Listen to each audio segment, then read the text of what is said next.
Hi, I just sat down on this interesting little log here with my book, and I had spotted, you can hear them in the background, those chipmunks. I had spotted one here and tried to film it, but he proved quite elusive, he or she. And just getting out in the woods is always really fun. You can see the trail there behind me. I've been walking for a while. Found a lot of mushrooms. You can see them on my shirt. The bag broke at one point. I walked for some time and had to retie the bag. Gave some to the campers that I saw. I think it's always a nice thing to pay it forward, especially when you're blessed with abundance through manifestation. And there is such abundance around us all the time.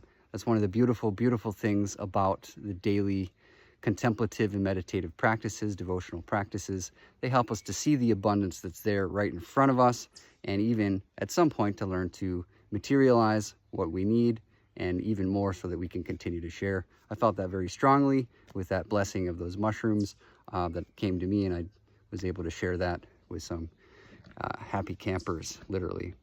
So I wanted to talk about that idea of manifestation of Paramahansa Yogananda and the sages who are able to actually literally do that. This is an interesting reading here. We'll take a look at chapter 34, Materializing a Palace in the Himalayas. It's really a fascinating story. I'll see if I can read the whole thing through, or at least a good portion of it. Stick with it because it is truly one of the more interesting and compelling legends, true legends of materialization, of manifestation. Babaji's first meeting with Lahiri Mahasaya, this comes from page 342 from the Autobiography of a Yogi, is an enthralling story, and one of the few that give us a detailed glimpse of the deathless Guru. These words were Swami Kebalananda's preamble to a wondrous tale. The first time he recounted it, I was literally spellbound. On many other occasions, I coaxed my gentle Sanskrit tutor to repeat the story, which was later told to me in substantially the same words by Sri Yukteswar.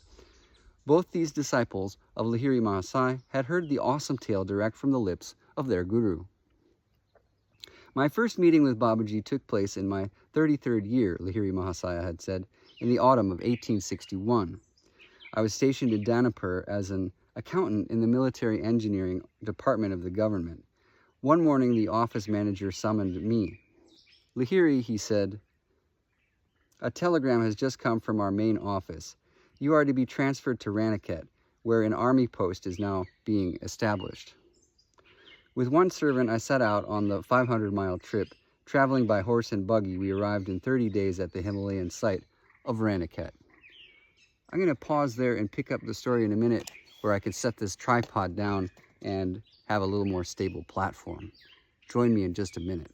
Peace, guys, on materialization.